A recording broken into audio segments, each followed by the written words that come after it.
What I'm going to be showing you now is how to create different types of strata terrains that are a little more realistic and have some better controls over the variation. I just have a procedural terrain loaded in. It's completely cleared out. If you go to edit it, the altitude production has been reset. So we're going to start here, and we're going to go into edit the function. So you can just add in procedural terrain. Go to edit the function, and I'm going to be sticking with the object parametric mode for now. And the first thing I want to show you is an alternate strata method rather than using the Strata Filter. Just going to go ahead and open up the output observer, and I'm going to add in a fractal, change it to the terrain fractal, and connect the altitude to the altitude output of the terrain fractal. A couple of changes: remove the metascale, bring down the largest feature. I'll go ahead and type in a value of 5. And then I'm going to lower the smooth area altitude, reduce distortion, increase the bump surge, change this over to billows. So first we take a look at the Strata Filter. Selecting the link between the altitude and the terrain fractal, we can add in a filter, and then change this over to the recursive, from the recursive section, strata. Now, this strata filter can sometimes cause problems when rendering, mainly causing some tears and very jagged edges. It's also a little too perfect. The lines tend to be very straight, which terrains aren't always created that way or exist that way.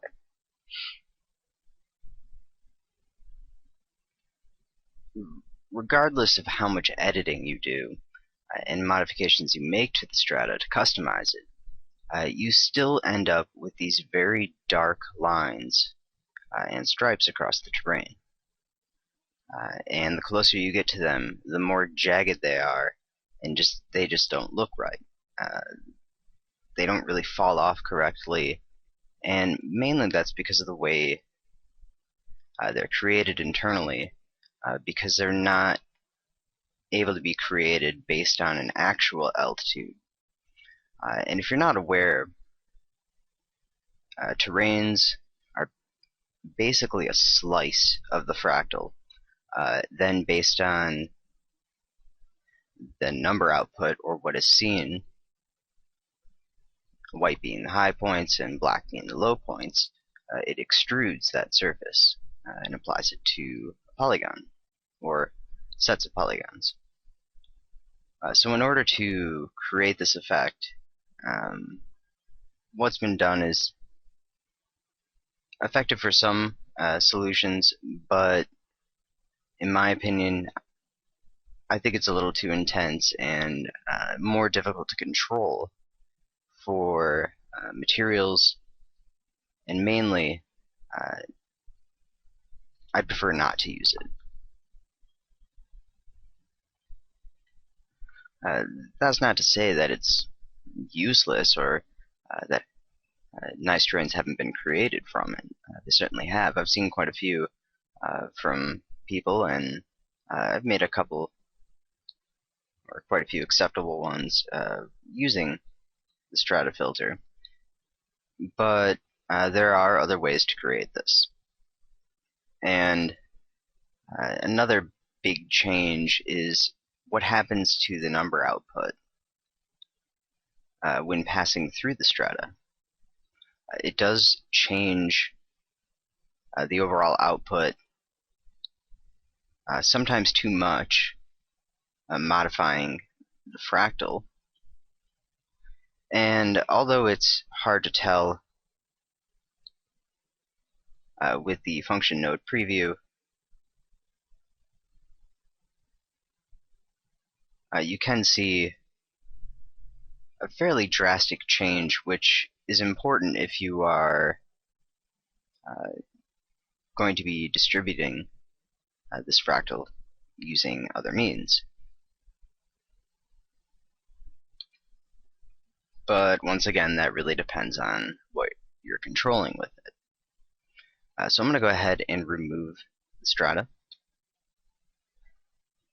Now, the easiest way to create a strata is to just create a filter. And just a regular filter. So we're going to select that link, add in a filter, and now I could have just changed the strata over to a regular filter. So what we're going to do is select the recursive and just go to filter. And if you want, and what I've done is just gone along this line, and you can double click to add points. Anytime there's a drastic change between the different points, it will in fact create the look of a strata. If you turn on curves, straightening out the top and end point, you can then zoom in. Just going to turn on the grid, and I'm going to add another point. And I also want to note, when you're working with filters and you have curves on, when you're double clicking to add points, the last set curve option will be applied to the new point, which is pretty useful. So if I was to twist this and then create a new one, and sometimes that doesn't work. Sometimes you will be able to get that to apply over, but it looks like right now it's kind of setting up an auto, so we can just ignore that. There are a few problems with filters at the moment in View 8, often resetting, but I don't think that's the problem in this case. So what I'm going to do is just go through, and I can add in a bunch of points and create a custom strata. And the main thing you want to watch out for is making sure that it doesn't dip inward, and that's what creates those jagged edges. Is when the filter, and basically what's happening with the regular strata filter, is whatever's controlling it internally, it's causing the number to go in and back out, and that causes those tears and really intense changes. So you make sure that you're just not creating anything that dips too far inward. And sometimes it can be difficult when you're working with curves. Just to pay attention that you're not going to the right with it and you're kind of tilting it downward.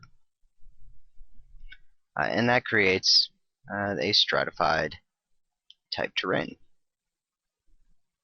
Now I have a couple of filters I can just load in. And I've basically just gone ahead and created a couple of different variations that can be used to create a strata. So these are also included, and you can just load them in. Another thing you can do is if you want to use the same filter but not have to customize it further in order to have another variation, what you can do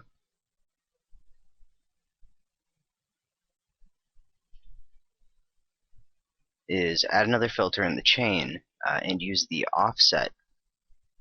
And we only need a very small offset, so I'm going to type in 0.01. And then when I add a filter, actually what I'm going to do is delete that really quick, select this filter we currently have, and then select that link, add a filter, and it will duplicate it. Because of that offset, we're able to move the input and the number of the terrain and very easily add another layer. So the more we increase the offset, the more it's going to increase the filter amount. So that's one quick way to create another strata. And then you could customize it further if you want. But what I want to show you is how to distribute this and create areas of the terrain that are not eroded away and showing the rock formation or the layers underneath. So the first thing I want to do is add another filter above this chain where we're reaching our custom strata. Change this over to the map filter, and then take a look at the output observer. Just want to see exactly where the output is. We can see that we're pretty much above 0. And that is with the map, so we do need to make sure that we go above it. So what I want to do is just kind of fill this in more. I'm going to go to the map, select the upper value as 0.5, make sure that the output range we have -1 to 1, and then the lower value I'm going to set to -0.5. Now if we're extending too far, let's go ahead and do -0.6, and then 0.6. And just pay attention to the extension. I'm going just a little bit over, but not too much. Another thing that you may see that's happening looks like a problem due to one of these filters possibly. I'm going to go ahead and just make sure that we're on continue for the upper and lower modes. And this is probably just because we're extended the range a little bit too much. So we'll go ahead and make our upper output range 0.8. And it looks like it was that upper value being restricted by the filter. And lower, I'll go ahead and just do -0.9. And that should be okay.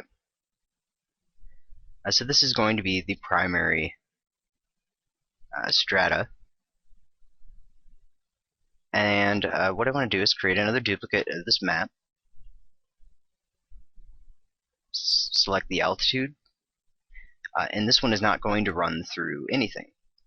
We're in fact going to blend the stratified terrain with the unstratified terrain. So it's fairly simple. Now depending on the offset, whether or not you're using an offset, it could drastically change this distribution. So if you need to, you can get rid of it. Because I have such a small amount, it should be okay. But the next thing I want to do is add in a blender or combiner node. By default, set to blender, and select the strata terrain as the first input, and that original altitude is the second. And we have a fairly close output, but one thing that has changed is because we are using a filter with curves, it is going to modify the altitude possibly too much. So I'm going to go between this connection, add another filter, just the standard filter, edit this, and turn on curves. And then I'm going to create a key point both the top and the bottom, and just kind of match that.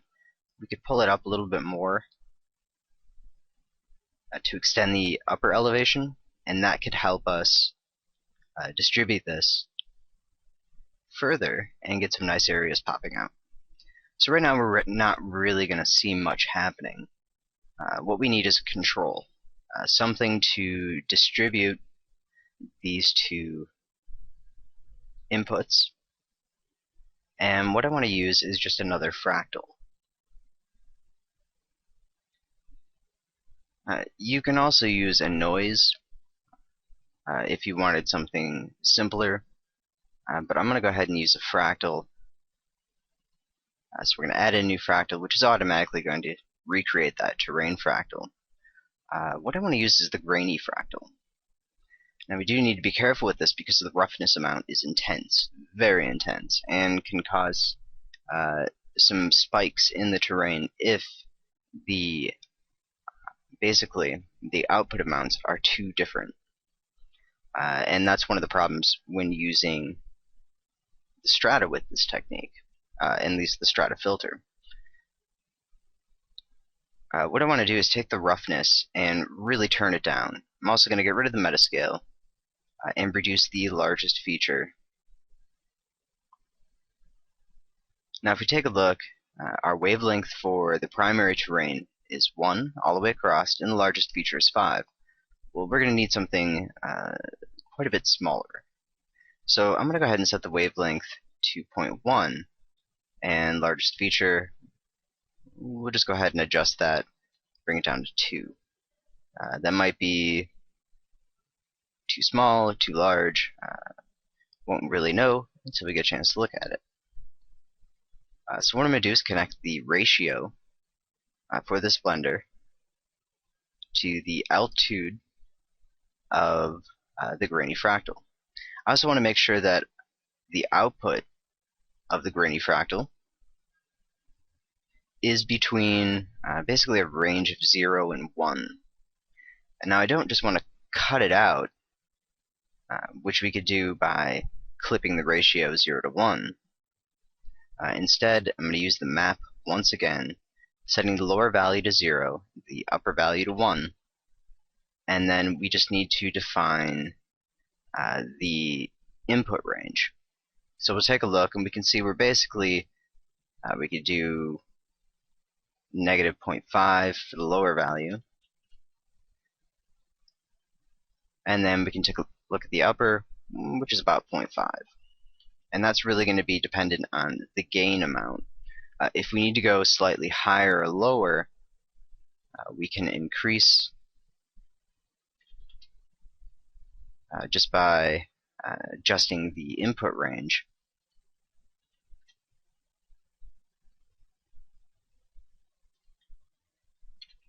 And we'll do negative 0.38 for the lower, and let's go ahead and do negative 3.5 or 0.35 for the upper value. And that should give us a fairly good distribution.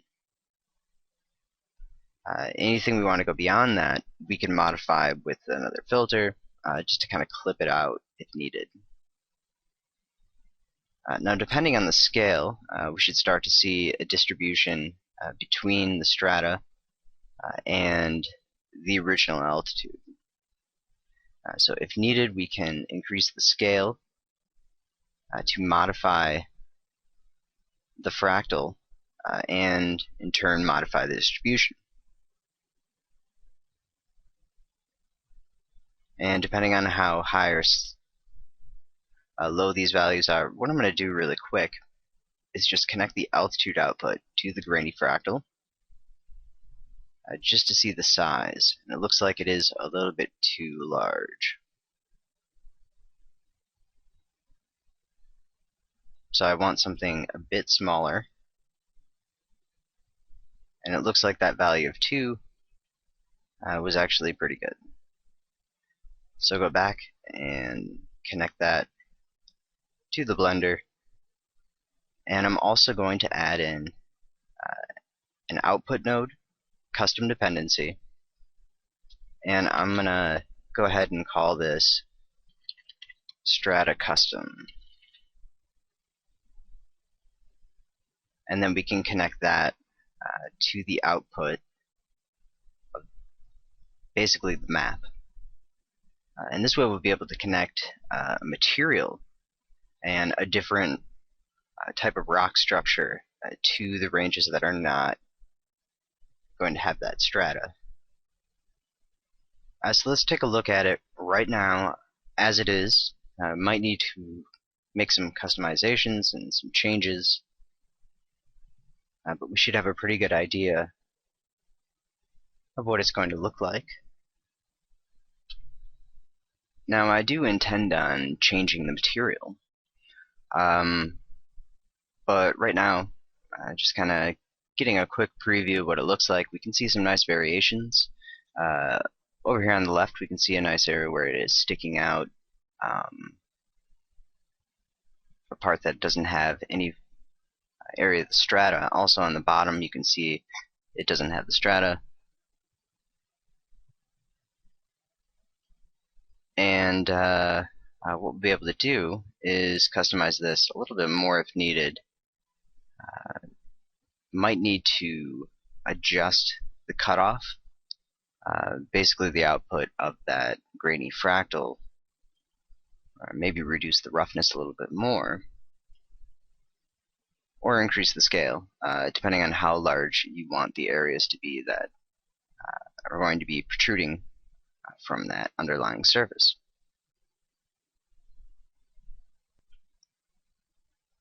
One thing I'm going to do before modifying the material is just going back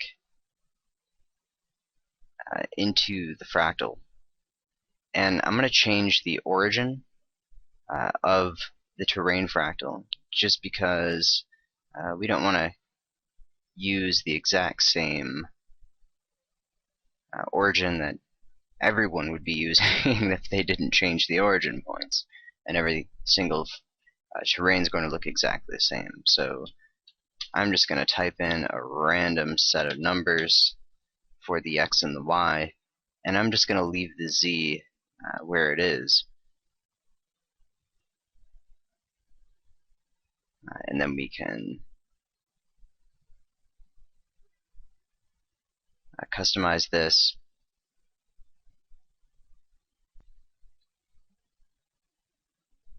If you want, you can turn off the with rotation.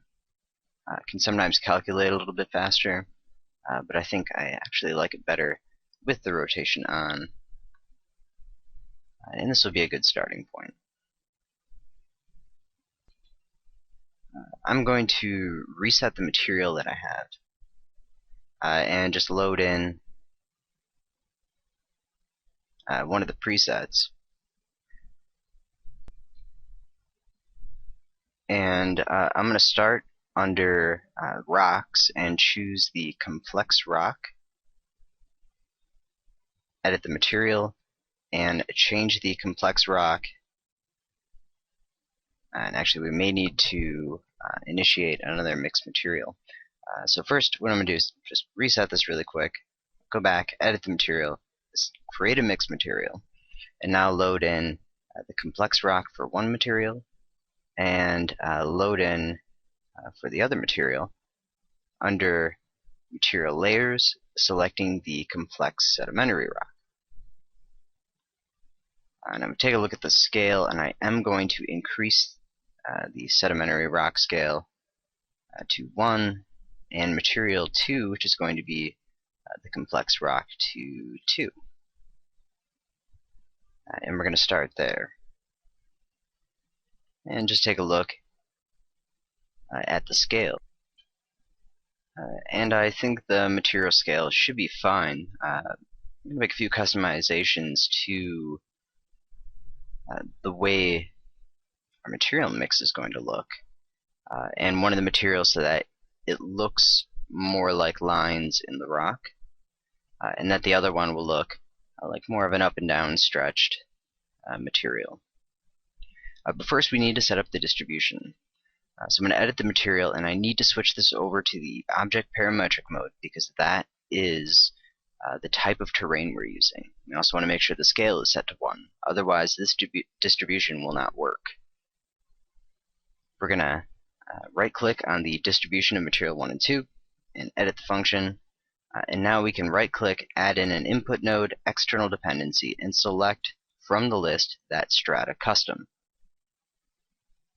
and then connect our distribution to the output, and we can take a look and see what range we're in and if we need to modify the output. Now we can see we have it set with that map mode where the output is between around 1 and 0, but we need it set to 1 and -1. So I'm going to add in filter and just select map, set the low value to -1, high value, or the upper value to 1, and the lower value for the input range to 0. And that should give us a pretty good distribution.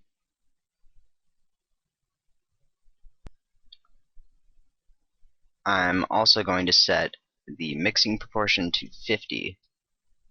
And if you click on this little marker looking thing next to the material layer, you can get a better sense of where it's going to show up in the scene, because it'll give you a very obnoxious color to look at.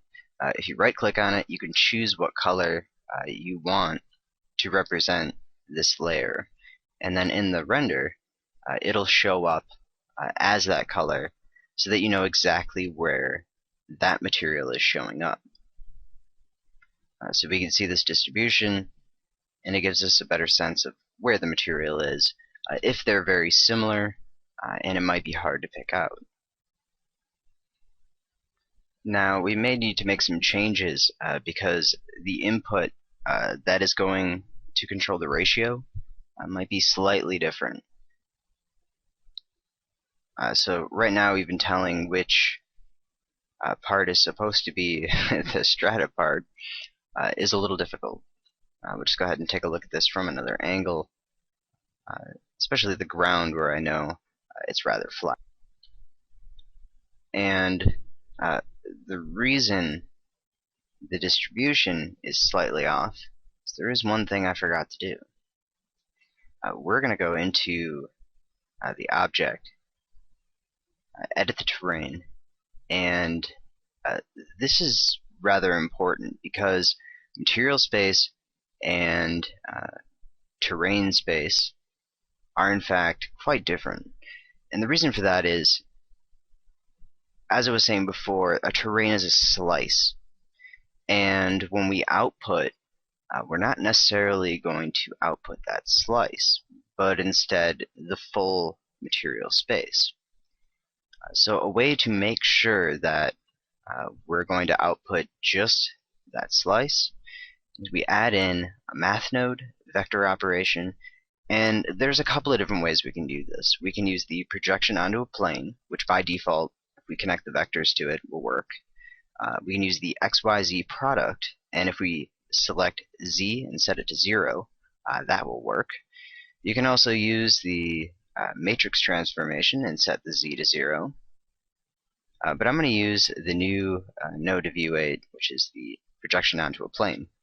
By default, we have 0, 0, 1, and this will in fact remove that Z coordinate space, just so we make sure that when we're outputting any part of the terrain or matching distributions, it can help by really making sure that everything matches up correctly. Because otherwise we're within a 3D space in a material, and then the terrain space is not in fact 3D. So I can see that a little bit better. I am going to increase the smooth blending strip just a little. I can also tell that I do need to swap the materials. So I'm just going to hit swap, and that's going to put our sedimentary rock where it's supposed to be. And then I can turn off that red preview. And what I want to do is, if we take a look at the bump channel of the sedimentary rock, we do want to make sure it's more of a flat layer. So I'm just going to go into a couple of these options and a couple of the internal fractals that are generating it. And what we could do is reduce Z-scale in order to add more of a striped look to it. And we can see that some of these outputs already have that. But let's go ahead and select the simple fractal that we have set to the Voronoi, and we're going to change that to 0.7. We'll use the variable roughness and change that to 0.65. And that is also controlling different areas of the color. And I'm going to do 0.65 for this one that's directly color and independent. So we'll look a little different. We could also control the overall output of the bump, and that will modify its relationship with the color if it is separate. So let's first take a look at it just with those couple of changes and see how it looks. It looks like either the material is a little too large or the bump is set too high. Now, when you're working with a procedural terrain, you typically don't need as much bump from the material. So I'm going to reduce the depth, where it's currently set to 1, to 0.5.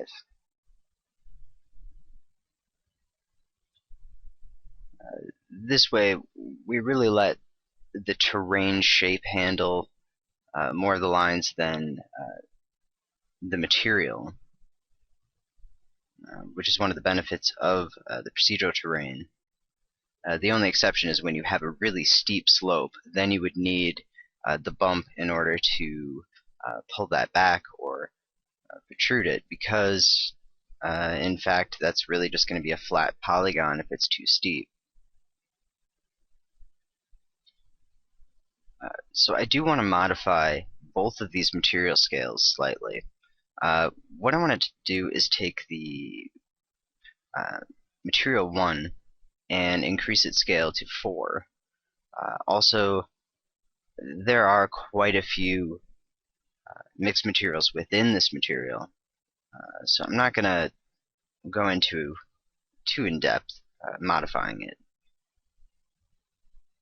If needed, I might need to change the bump. But one thing we can do is modify the main mixed material by using the bump settings in order to override or blend with the existing bumps. I am going to take material 2 and bring it to 0.5, and then just for fun we'll go ahead and take the smooth blending strip and turn it down really quite low.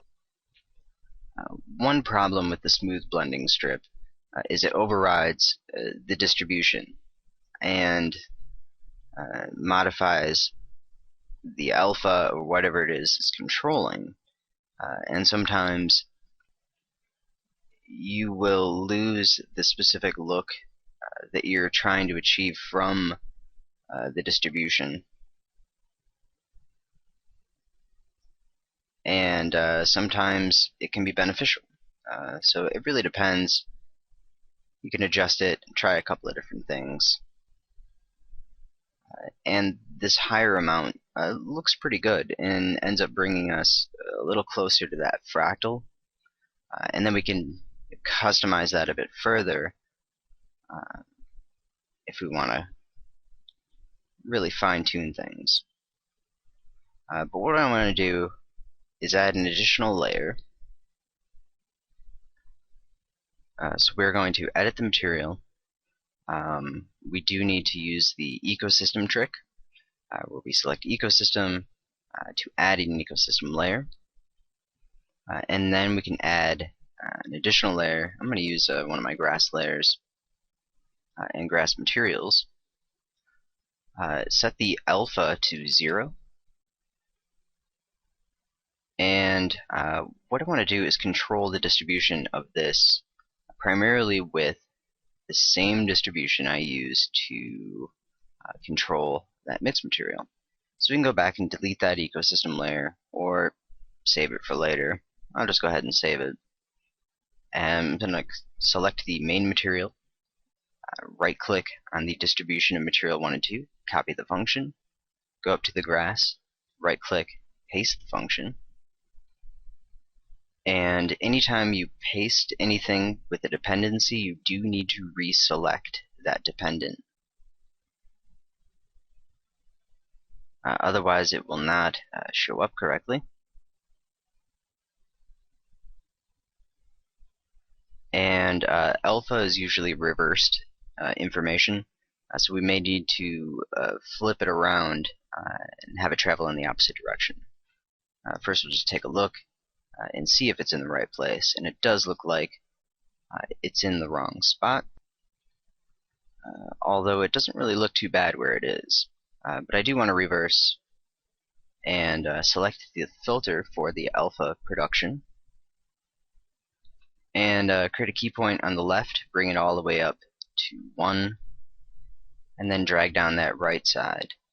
Now in order to increase the output and change kind of the finer line, what we can do is reduce from the right side and just add a new point on the bottom and take a look.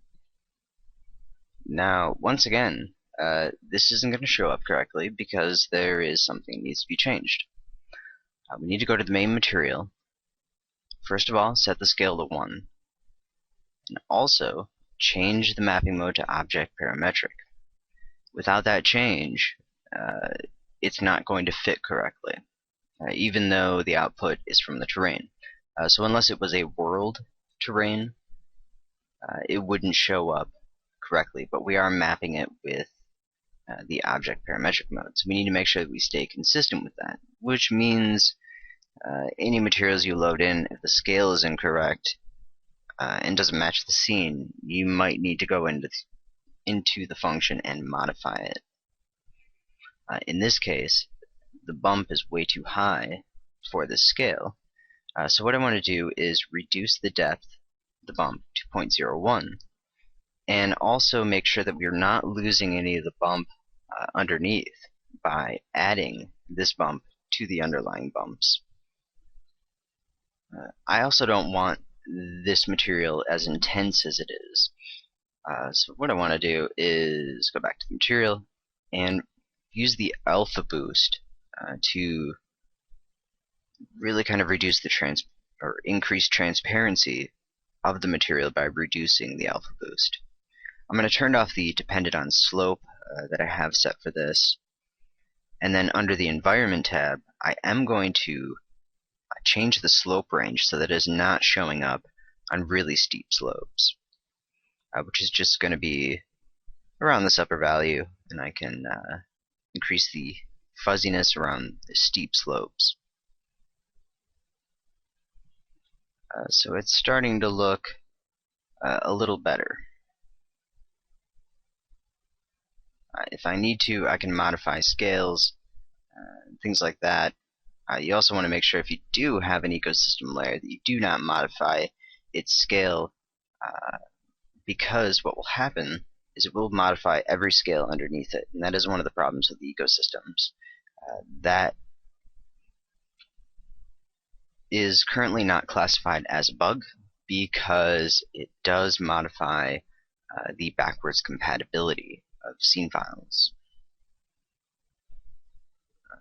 I'm also going to reduce the highlight amount and under the effects tab turn down the contrast to about 4, which is going to make it smooth out a little bit more and work a little better for this material.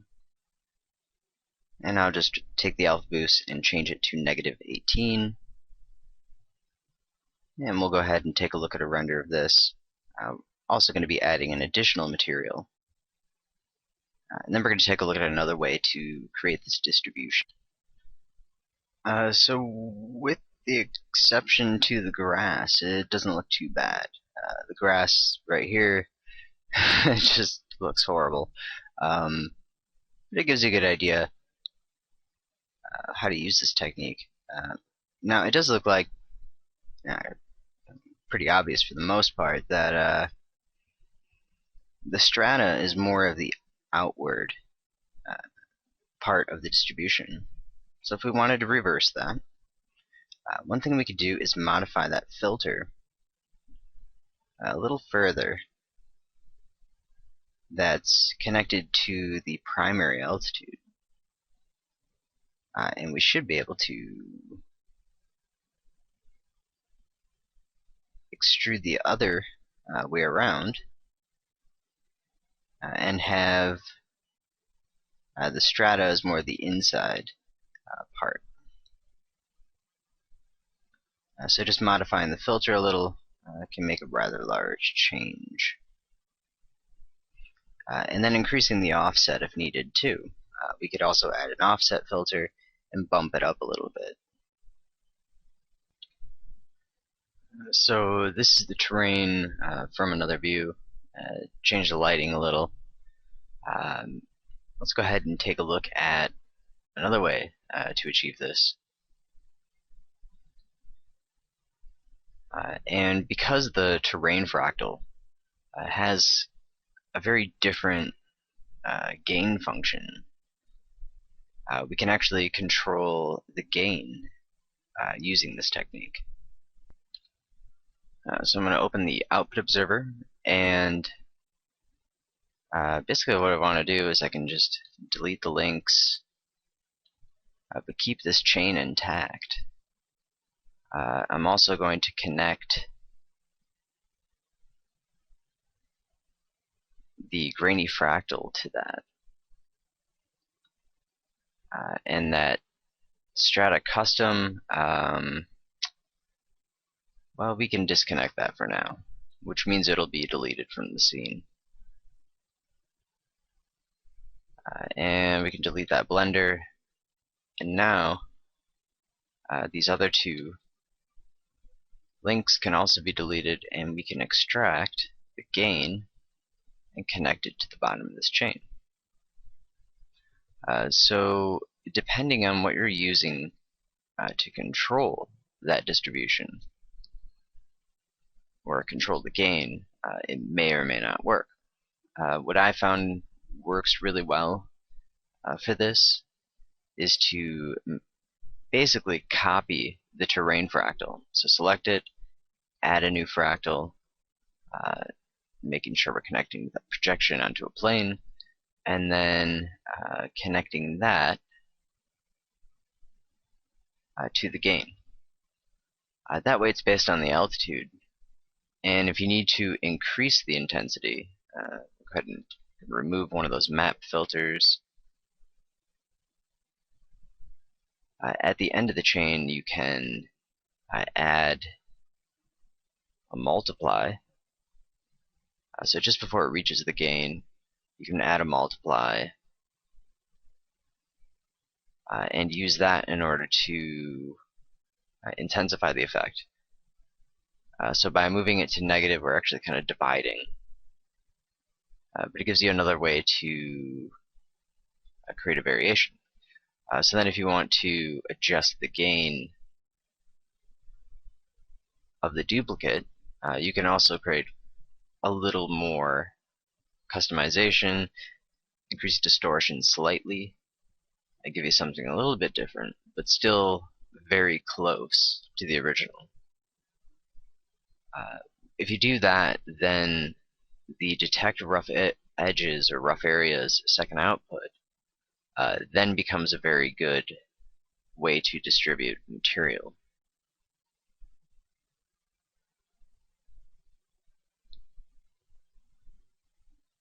So go ahead and take a look.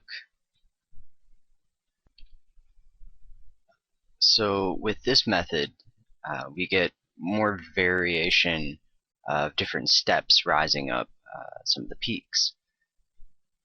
Really depending on how you modify that input filter to adjust the gain, you can get a lot of different results.